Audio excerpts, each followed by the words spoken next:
Tonight, you're going to hear from a former senior staffer inside the January 6th committee, which resumes public hearings on the Capitol siege Wednesday.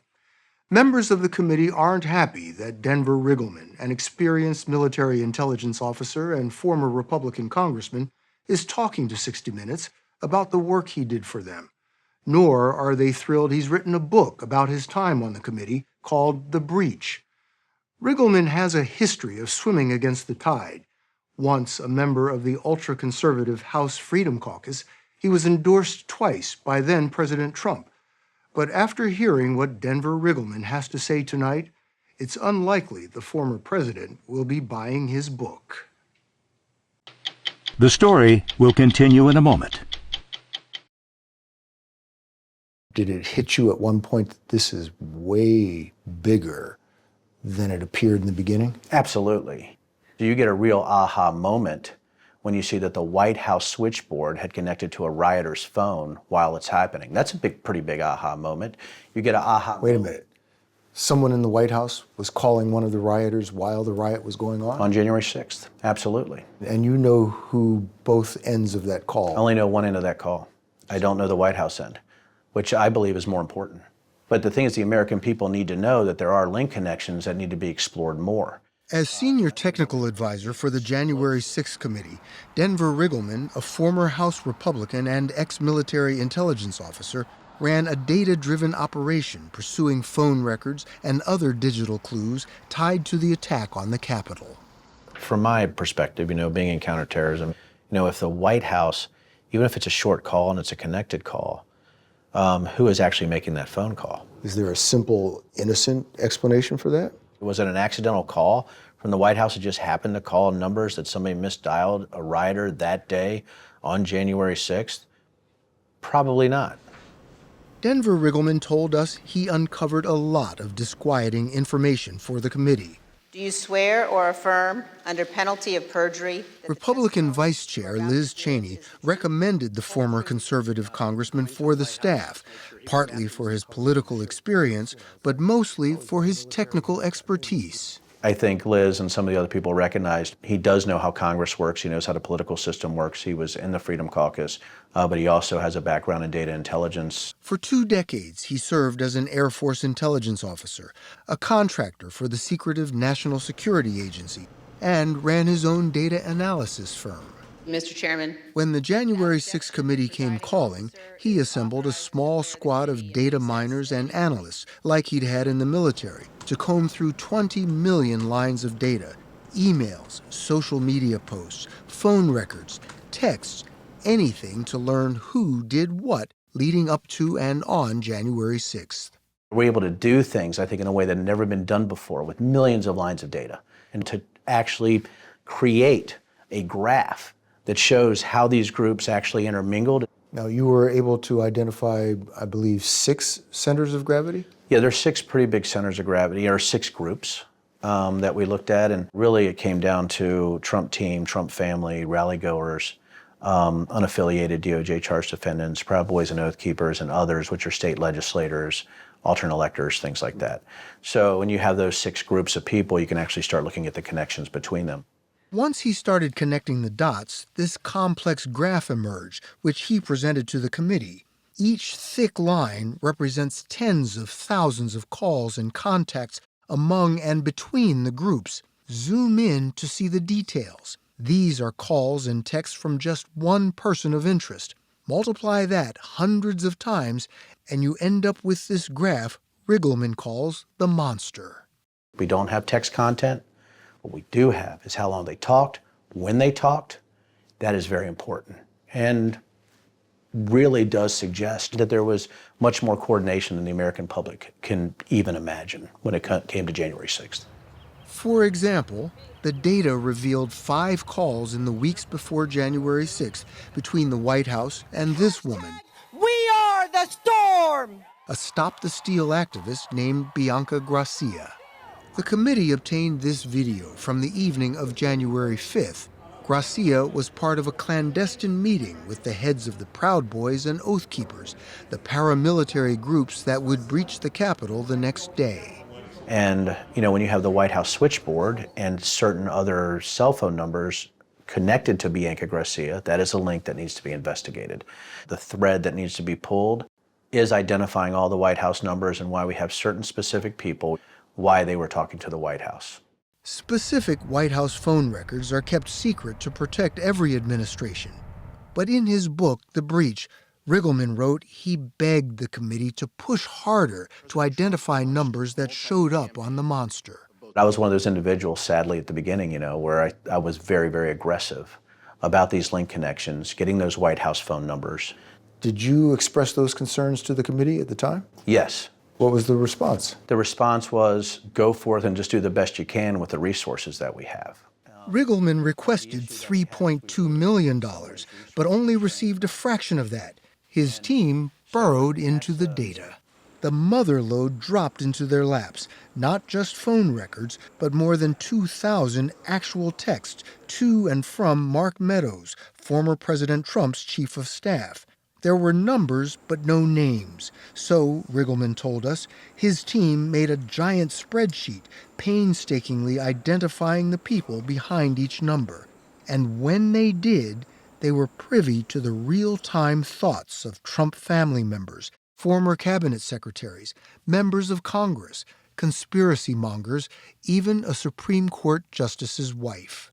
You've called the texts from President Trump's chief of staff, Mark Meadows, the crown jewels. Why? It was a roadmap. It showed actually the evolution of the beginning arguments from alternate electors all the way through rally planning, all the way to day of. It showed conspiracy theories. It showed the saturation of QAnon. How'd you get them? He gave them up. Do you think it was a mistake? If you go back to the simplest explanation, I think he wanted to give up some of his text messages. By the way, this is a caveat. We don't know if we got them all. But what we got is pretty valuable. You have said these texts provide irrefutable, time-stamped proof of a comprehensive plot at all levels of government to overturn the election. Irrefutable. Irrefutable. Early in the text messages, they were talking about alternate electors, I think as soon as November 5th or November 6th. Right off the bat. Come on. Right off the bat. The first mention of January 6th was 2 days after the election. Donald Trump Jr. wrote the White House chief of staff, "This is what we need to do," and laid out a rambling scheme to seat alternate electors, a plot the Department of Justice is investigating. "We get Trump electors," he wrote in part. "It gets kicked to Congress 6 January 2021. Once again," he concludes, "Trump wins." Many other texts were of bizarre election conspiracies. Chinese plots to install President Biden, entreaties to seize voting machines as part of God's plan, even a call from Republican lawmakers for President Trump to declare martial law and stay in power. From the sheer number of texts, it seems almost half the world had Mark Meadows' phone number. The Meadows text messages show you an administration that was completely eaten up with a digital virus called QAnon and conspiracy theories, an apocalyptic messianic buffoonery. You can look at the text messages as that roadmap, but it's also a look into the psyche of the Republican Party today. People in the Republican Party would say, "You're an opponent. You're the opposition. Of course you're going to say this." I would tell them this. I'm not their enemy. I'm just a guy trying to tell you that the data doesn't support that the election was stolen. When we first started here, Denver Riggleman III is a proud son of Virginia. He told us his family never questioned going to church or voting Republican. I'm an Appalachian boy, man. In 2013, he settled here on 50 green acres in the Blue Ridge Mountains of Virginia, outside Charlottesville, where he helped his wife, Christine, pursue her dream of opening a distillery. It smells delicious. Oh, you want to eat the air. It was Christine's bourbon that got him into politics. Frustrated with high liquor taxes and government red tape, he made an unsuccessful run for governor in 2017. Soon, a seat opened up in Virginia's conservative 5th Congressional District. He ran, and to his surprise, he won. And in 2018, found himself in the seat once held by James Madison. The accidental congressman, I called myself. A Republican with a libertarian bent, he joined the Freedom Caucus, the most conservative wing of the party. He voted with President Trump 92% of the time, but says his loyalty was questioned because he'd sometimes reach across the aisle to work with Democrats. Christine told us the beginning of the end was when Denver decided to officiate the wedding of two gay campaign workers. So you're this staunch conservative, and you officiate at a same-sex wedding. Christine's driving there. She goes, "You know, honey, you might have the shortest political career in the history of Virginia." I said, "It'll blow over in 2 weeks." What happened? It didn't blow over. No, it was brutal. What did you think of how he reacted to the criticism? I think he stood his ground, and he doesn't regret doing it.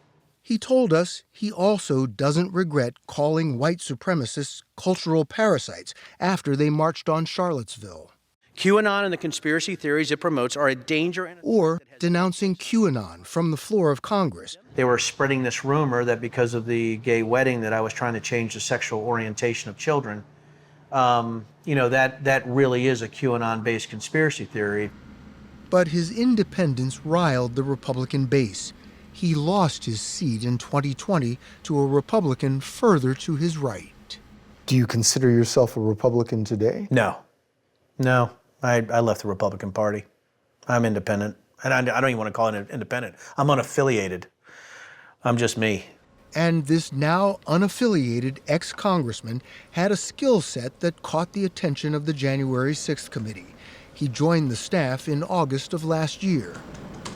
Riggleman's data team was first to identify a telephone number in Meadows' texts belonging to Ginny Thomas, wife of Supreme Court Justice Clarence Thomas. Thomas texted links tied to QAnon, including this one, saying, "The Biden crime family and ballot fraud co-conspirators are being arrested and detained and will be living in barges off Guantanamo Bay to face military tribunals for sedition." She added, "I hope this is true."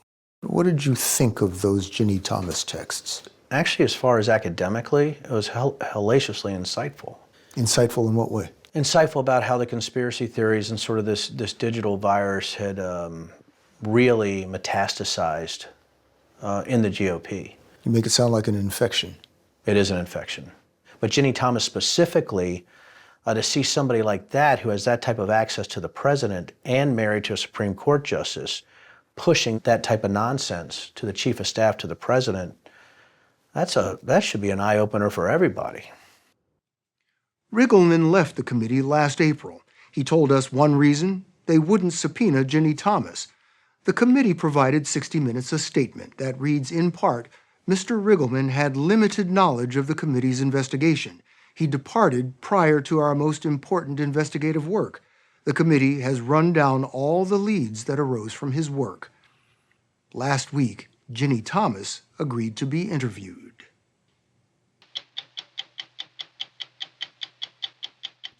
Yeah, it was a roadmap to an attempted coup.